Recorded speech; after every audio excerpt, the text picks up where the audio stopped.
a channel, and that's the center third of the floor. That's our term for that, the channel. When she crosses half court, she's going to choose a side within the channel. She stays in the middle, and she is going to pass against the grain. So Morgan just immediately went to the left right there. Why did you do that, Mom? Hot Vegas, you just got to go down. Yeah, I know. You're 5-0. I know. You're going to shoot. Exactly. We all know Vegas. We got it. So Morgan chooses right here because Shereen is fast, big, strong, good finisher, good at getting fouled. Vegas may or may not get a shot thrown in the third row. More than likely, she's going to be the guy who stops and shoots the three. And I'm going to go. If it goes in. If it doesn't, hers go in way more often than they don't, so I'm probably right with that. So Morgan chooses here. Shereen goes to the hash mark, dives hard to the block. Morgan makes Shea stop the ball, which is incredibly important. This is where it all messes up sometimes. The ball's not ever really contained, and this guy picks it up and tries to make a pass.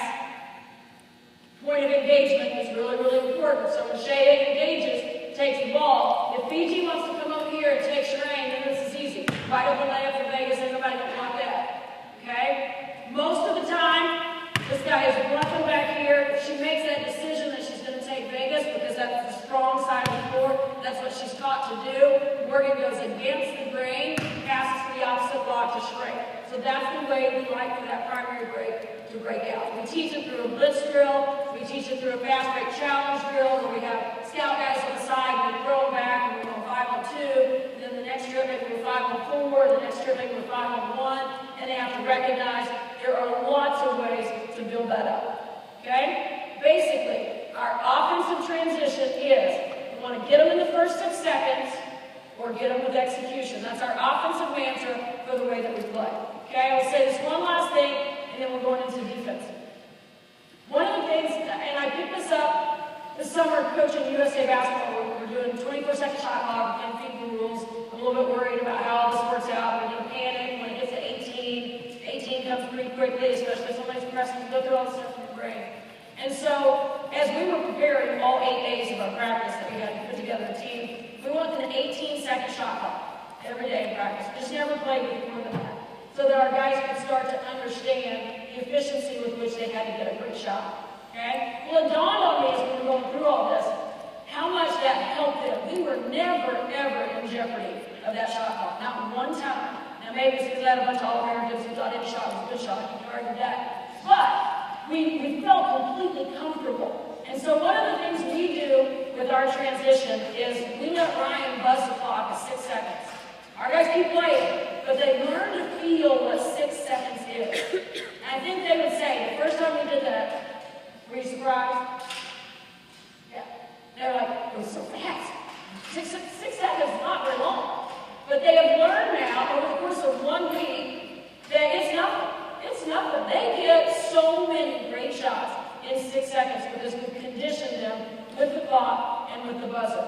Sometimes we will do defensive drills into offensive transition, where at 6 seconds we just stop. If you haven't got a great shot, you stop, and we go back, we do a shell drill, we transition, get a great shot in 6 seconds, super. If you don't, stop, we go back, defensive transition.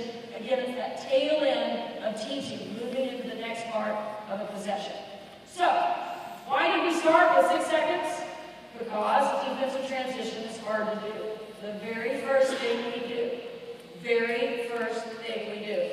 is try to figure out how to take away easy baskets. It's amazing. We spend so much time as coaches sometimes, how are we going to guard that ball screen? How are we going to get through those players? We're going to double down the baseline. That stuff doesn't get you. I'm telling you right now, that's not the stuff that gets you. Take away layups. Take away layups in transition, and you'll have a chance to win games. Sounds so simple. Gospel truth. Tell me. Take away layups. Easier said than done, unfortunately. Here's where we start, okay? We're on the baseline. There's one thing that has to happen where everything else I say is just dumb and doesn't make any sense. They have to run. You can get them as organized as you wish. You can teach till your brains fall on the floor. But if all 5 of those guys don't run, you're going to give up some easy baskets. Not 2 of them, not 3 of them, but all 5 of them have to run. Okay? So that's number 1. Number 2 is all 5 of them have to talk. We're pretty Oklahoma here. I'm from Southern Oklahoma, Carter Campus, and New Point Hollow. All right? That's what we say. point knowledge. Point at the guy you're going to guard and holler who it is and what you're going to do about it. All right? Everybody has to talk. You got to run. You got to talk. All right? Number 3, you have to stop the ball. All 5 guys can run back as hard as they want to and stand in the middle of the lane. If nobody picks up the basketball, the good player is going to shred you. There's never been a point of commitment, so nobody knows who they have. You have to stop the ball. 4th thing, you have to protect the basket. All right? Here's the way we do this. We designate our half check. Okay? We designate our point guard as our half check. All right? Just because typically other team's point guard has the ball, we're all matched up, we're ready to go. Typically she's in the top of the floor, in the channel somewhere, it makes sense. We designate whatever you want. Then we designate our least effective perimeter rebounder to be our full check. Okay? So with this group, what do you think my full check is? Little bitty babies, all 110 pounds of them. We're just sitting her back there. Just run back there and take away layups. Now she could be a really good rebounder as well, but she's small, and she's typically out on the perimeter, firing threes, and so it's real easy for her to get back there and be our full check. And that allows us to have guys like Shereen Campbell, Nicole Burnett, Joy Carter, attacking the offensive glass, big, strong, effective rebounders. We designate. One of the most important things when we substitute, anytime, any position in the middle of the game, when there's a substitution, everybody talks about who's full and who's out check. Every single time. Even if it's a post guy and there's no involvement with that part of transition, that's an opportunity for us to not assume that everybody knows. We're going to make sure that everybody knows. So every substitution, this one full, this one half, that has to be covered. Okay? So the position for the half check. The half check's job is to engage the ball by half court, no later than half court. All right? I told you earlier, there are exceptions to every rule. You play against a great, athletic, fast, aggressive point guard. Sometimes it's best. Asia Goodrich, Oklahoma girl, you guys remember her? Kansas now. Shot. All right. Yeah, she was really, really good with the ball in her hand. Back up a little bit. We pick her up in a little different spot because if she takes you up here and goes by you, now you're in trouble, big trouble. So we would adjust a little bit depending on a special skill set, but most of the time, our half check's job is to get here. We have this enormous logo on the floor, so it's very helpful. Get at the backboard side of the logo.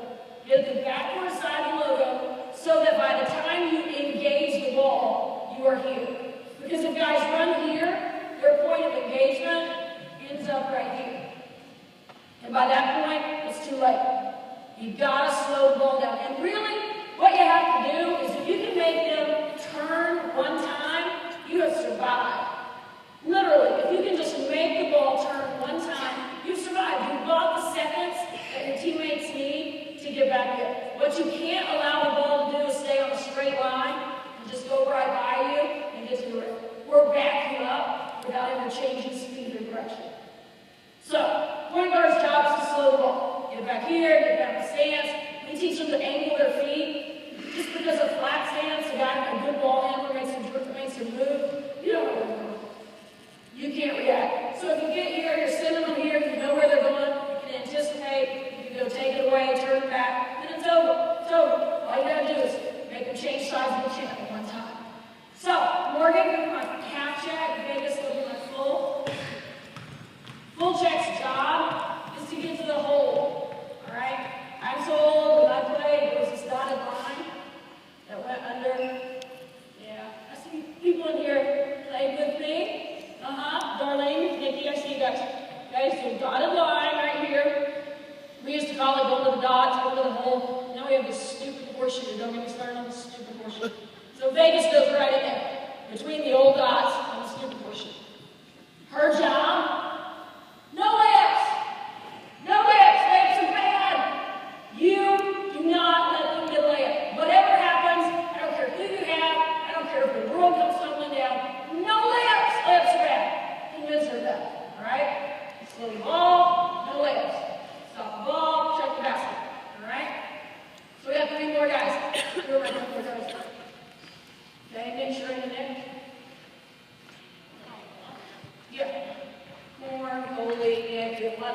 her being running the list. Okay, so let's say Nick is my 5-man, obviously. Her job is to run as fast as she possibly can. Okay? She is running down with the objective of getting Vegas out of there so that Vegas can go guard this great cricket player that's running down the sideline. Alright? These other two guys are running as hard as they can, and they're pointing and hollering, and Vegas is in the back with the bird's eye view of the whole thing. She's really the only one that can see everything. So her communicative ability is incredibly important. She's back here and she's saying, Shereen, you stay. Coley, get the trail. She's pointing out and communicating everything that these 5 guys need to do. Okay? Back up. All of you. Okay, so we're going to run, we're going to talk, we're going to stop the ball, we're going to protect the basket. All right? One of the first things that we do, Ghost Drill, TK, you want to come? I know you're in the middle of a very important story, I can tell. A story leading nowhere. But one of the first things we do when we teach defense and transition, this is going to sound crazy, but everything we do here, we teach 5-on-0 Ghost first, always, just to get a feel for what it should look like. So when TK throws this off the glass, these guys are going to run, and it's going to outlet, our guys are going to run, just do the Ghost Drill, they're going to get back, sprint, point and holler, get down to the stance, and that's it. That's all there is to it. They're just practicing running and talking, stopping the ball, and protecting the basket without any other clutter in the way. Just do those things. Okay, here we go.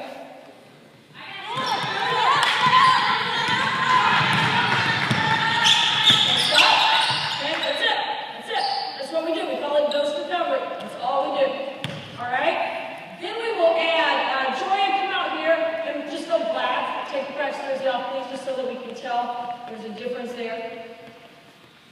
Okay? And Joy is going to take off and run a lane line on this side of the floor, Joy. And we controlled this at the beginning. I think it helps so much. We just began to do this, and it seems like a little thing, but it helps so much. When we throw it off the glass, Colton begins to push the ball down the floor. Our wing runner's job is to take away any forward pass down the floor. You know, you get them to run. Sometimes they're running and it's thrown to a guy right next to him. Like, how does that happen? Used to just drive me crazy on the bench. How does that happen? Just go like this. Just go like this. What do you do? Well, she's thinking about running.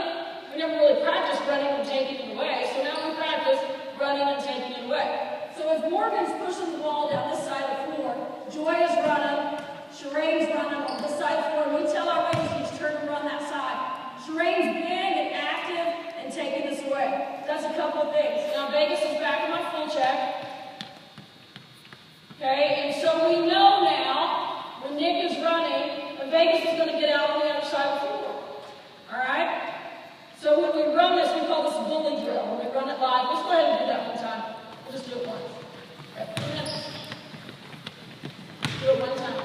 Yeah.